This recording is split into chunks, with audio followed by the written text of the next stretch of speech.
Des rituels inhabituels pour nous sont utilisés ici non seulement pour l'au-delà, mais aussi pour la vie terrestre. Chers amis, nous allons rencontrer des représentants de la plus ancienne profession, mais pas celle à laquelle vous pensez en ce moment. Nous nous rendons dans la rue où se rencontrent chaque jour des millionnaires, des hommes d'affaires, des étudiants et les gens de toutes sortes. Il semble que l'on puisse faire absolument tout dans cette rue.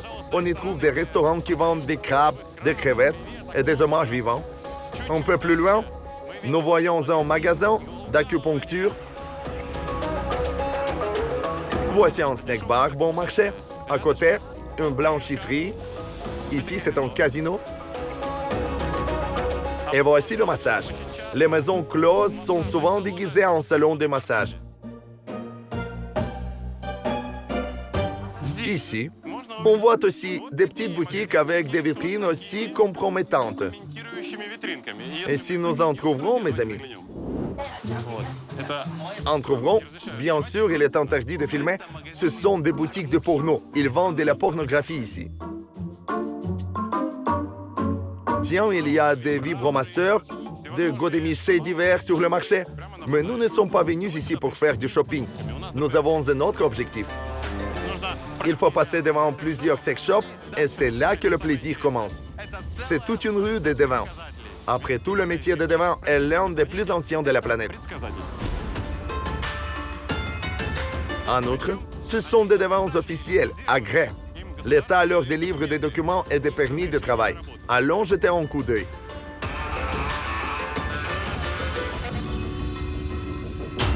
Voici les clients. Les devins leur parlent. Et voici les filles sont venues demander ce que l'avenir leur réservait. J'ai l'habitude de vérifier toute information. Et aussi, lorsqu'il s'agissait de devins, j'ai décidé d'évaluer leur exactitude en allant voir 3 voyants pour comparer leurs prédictions.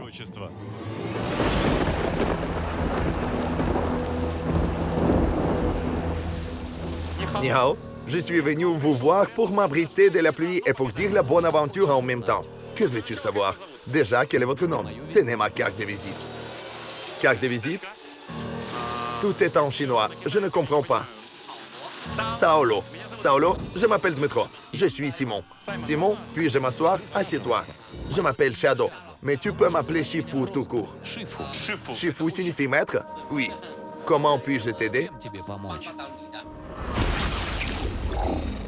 Regardons mon avenir. Ma carrière, ma famille, mon amour, ma vie. Bien. Ce sont des cartes de chance. L'oiseau va en choisir une maintenant. Ah, c'est donc de la divination avec des oiseaux. L'oiseau choisit une certaine carte. Le destin en dépend. Comment sélectionnez-vous ces oiseaux? Après tout, tous les oiseaux ne peuvent pas faire des miracles. Je choisis les plus sensibles à l'énergie. Leurs prédictions sont plus précises. Wow, c'est génial!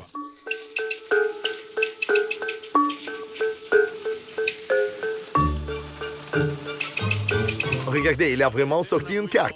C'est très intéressant. Qu'est-ce que ça nous donne? Je prédis l'avenir avec la main et le visage. Nous avons tous entendu parler de la main. La ligne de vie, la ligne d'argent, la ligne de famille. Mais je vois que vous avez un même plan ici. Des visages et des points sont marqués. Quel est le principe de fonctionnement? Nous déterminons le destin en observant le visage, du sommet de la tête au menton. Différentes parties du visage nous renseignent sur le destin d'une personne à différents âges. On regarde l'oreille droite pour la naissance et l'oreille gauche pour la vieillesse. Le front nous renseigne sur la jeunesse. La maturité, c'est l'arrêt du nez. Le coin de la bouche représente les 50 ans et plus. Donne-moi ta main d'abord. Allez-y. Quel âge as-tu? J'ai 36 ans. En quelle année es-tu né? En 1983. C'est l'année du cochon. Oui, je suis un cochon. Je peux mettre un tel désordre partout où je vais. Oui, la ligne de santé dit qu'il y a certains problèmes à faire attention. Je vois que tu as été malade quand tu étais enfant de 7 à 11 ans. Mais de 11 à 70 ans, tu n'auras aucun problème de santé. En ce qui concerne la longévité, tu vivras de 78 à 79 ans. Mais n'oublie pas que tu dois faire de bonnes actions. C'est ainsi que tu peux prolonger ta vie. Voilà, c'est ce que je dis toujours. Si vous faites de bonnes choses, la vie peut être prolongée. J'aime beaucoup ces messages. tu seras heureux dans ta famille. En général, je suis déjà heureux dans ma vie de couple. J'ai une femme si belle et si aimée que l'on ne peut pas trouver mieux. Tu auras 2 femmes. J'espère que la deuxième est celle qui a mis une alliance sur ce doigt. À en juger par ta main, tu devrais avoir au moins 5 femmes. À en juger par tes tempes, tu auras une femme à aimer. Et peut-être 2 maîtresses. Sacha, tu n'as rien entendu. Nous allons couper ça. Tu ne dois pas te marier trop jeune. Je suis déjà marié. J'essaie juste d'attirer votre attention sur le fait que j'ai une alliance au doigt.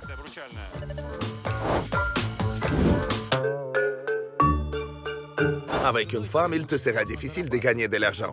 Si tu t'étais marié plus tard, tu aurais eu une carrière et tout sera allé mieux. Est-ce que cela fera de moi un raté? Ce ne sera pas très bon. Pas vraiment. Bref, les gars, je n'ai pas l'impression d'avoir de la chance dans ma vie.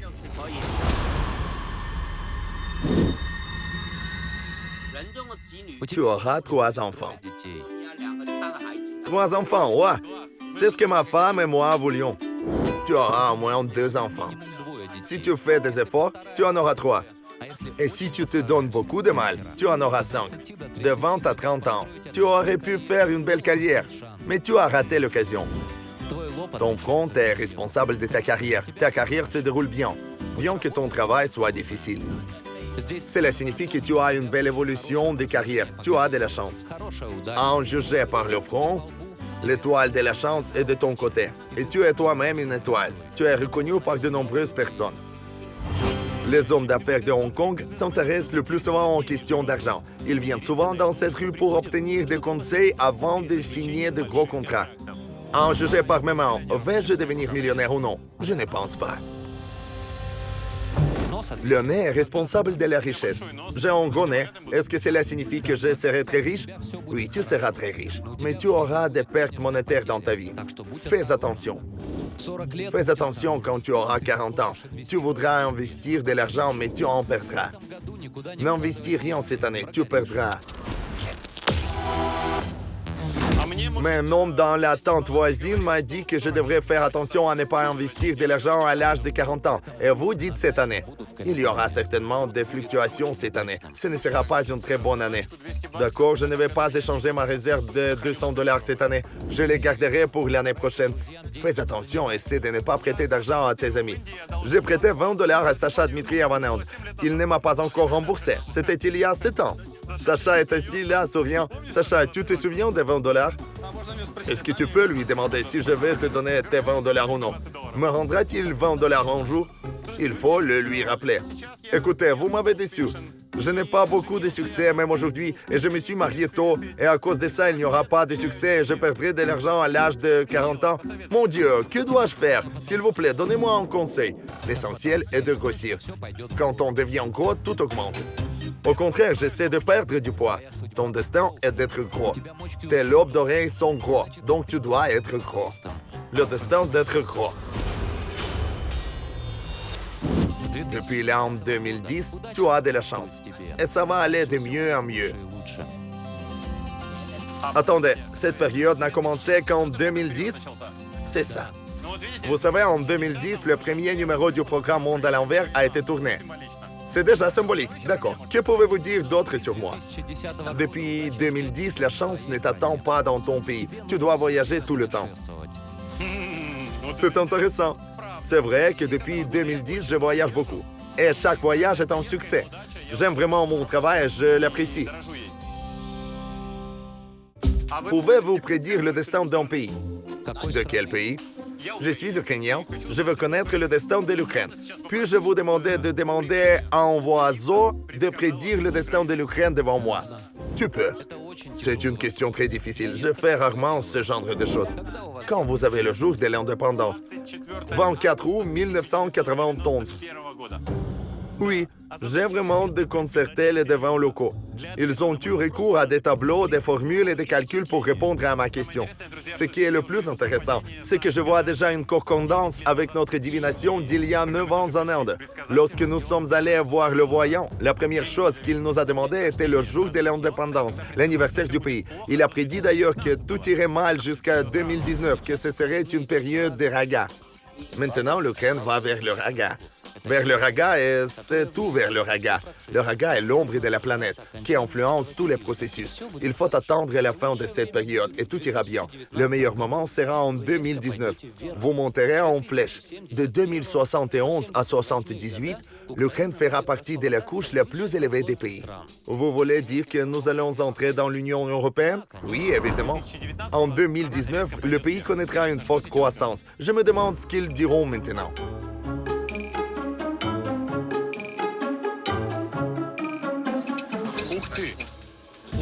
Il a sorti la carte si décidément et tout de suite, sans hésitation. Voyons ce qui nous attend maintenant. C'est intéressant. Cela fait maintenant 5 minutes qu'il reste assis tout en faisant des notes et des calculs. Il ne parle à personne. Qu'est-ce que vous cherchez au téléphone? Il travaille, il consulte les tableaux sur son portable et les anciens calendriers chinois. À partir de cette année, le destin de l'Ukraine va changer et cela ira de mieux en mieux. Je ne vois pas de changements radicaux pour le mieux. Mais il n'y aura pas non plus de cataclysmes majeurs dans les 10 prochaines années. À partir de 2022, il y aura des changements pour le mieux. L'année prochaine ne sera pas la meilleure. Il y aura des problèmes en 2020, des fluctuations dans l'économie, mais pas trop fortes. L'année 21 sera meilleure. Elle sera également difficile, mais il n'y aura pas de très gros chocs. Donc, vous voyez, mes amis, le voyant croit que notre ascension rapide commencera en 2022. Il n'y a aucun moyen d'anticiper un peu. Sois patient. Demain sera meilleur qu'aujourd'hui. Si tu veux changer ton destin, commence par te changer toi-même. Si tu ne peux pas te changer toi-même, tu ne pourras pas changer ton destin. Parole d'or. Merci beaucoup. Bonne chance. Tout le monde a exprimé son opinion sur l'avenir de l'Ukraine. Chacun a utilisé sa propre méthodologie. Il est à noter que chacun de ces devants a de nombreux clients et une réputation construite au fil des années. Mais faut-il les croire et lesquels d'entre eux croire? C'est un point discutable. Chacun d'entre nous doit décider pour lui-même. Moi-même, j'ai été très surpris de constater que dans une ville aussi développée, ultramoderne et high-tech, les gens n'abandonnent pas les anciennes traditions et les intègrent fermement dans la vie moderne, se tournant vers le devant comme ils le faisaient il y a un millier d'années. Quel est l'avenir de votre profession aujourd'hui, lorsque Hong Kong est à la tête de toute la planète et que l'ampleur du développement de la ville est vraiment stupéfiante? Cette rue des voyants subsistera-t-elle? Oui, bien sûr. Cette rue a plus de 200 ans et elle est populaire. En plus d'être ancienne et populaire, cette profession s'est avérée très rentable. Combien gagnez-vous à peu près? Au moins 20 000 $ de Hong Kong par mois. Et ce n'est que dans cette rue. Vous partagez avec ces jolis garçons? Oui, du grand. Quel est votre revenu moyen, si je peux me permettre? Jusqu'à 100 000 $ de Hong Kong par mois. 100 000 par mois, c'est plus de 10 000 $ américains. Vous devez être millionnaire. Hong Kong est une ville très chère, ce n'est pas tant que ça. Dites-moi combien je vous dois. 270 au total. 270.